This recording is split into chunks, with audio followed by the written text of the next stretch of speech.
এই যে আমাদের একটা পাগলা দেখেছো, সকালবেলা উপোস, আমরা ছোটবেলা থেকে উপোস করে অঞ্জলি দিয়েছি। আর এই দেখো খাবার খাওয়ার জন্য কি করছে দেখো, এই ছেলেটা এত বড় হয়ে গেছে, এসব খেতে নেই, ও খাবার খাচ্ছে। দেখতে পাচ্ছ কি মানুষ এ, হ্যাঁ?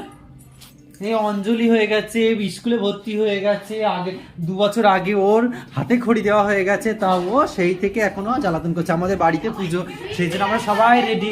আমাদের পুচকুবুড়ি রেডি হবে, এদিকে এ দেখো পুচকুবুড়ি রেডি, হাই করে দাও, বল আমি রেডি। এই যে সবাই রেডি হয়ে গেছে, আমাদের মানুষ রেডি হয়ে গেছে, বৌদি ভাই রেডি হয়ে গেছে, আমাদের পুচকুবুড়ো আর পুচকু এই আছে খাবার খেয়ে নিয়েছে, খেয়ে নিয়েছে। আর এই যে আমাদের উপরের ঘরে পুজো হচ্ছে, সেই জন্য আমি ঝটাপট করে গুছিয়েও রেখে দিয়েছি আগে থাকতে। ব্রাহ্মণ আসলেই পুজোটা হয়ে যাবে, কিন্তু আমরা গুছিয়ে রেখে দেওয়ার পরে না, ব্রাহ্মণ এসেছিল একবার, আমাদের সেই সময়টা টাইম হয়নি, সেই জন্য আমাদের এই ঘরে উপরের ঘরে পুজো করছি। কারণ নিচের ঘরে আমাদের রান্নাবান্না হয়তো এইসব হয়তো, আর সকালবেলা না গুছিয়ে ওঠা যায় না, সেই জন্য উপরের ঘরে, এই ঘরে এখনো সব কিছু হয়নি, কিন্তু আমরা গুছিয়ে রেখে দিয়েছি সব কিছু। এই যে সব কিছু গুছিয়ে রেখে দিয়েছি। আমাদের ঠাকুরটা কেমন হয়েছে সবাই বলবেন, কেমন হয়েছে?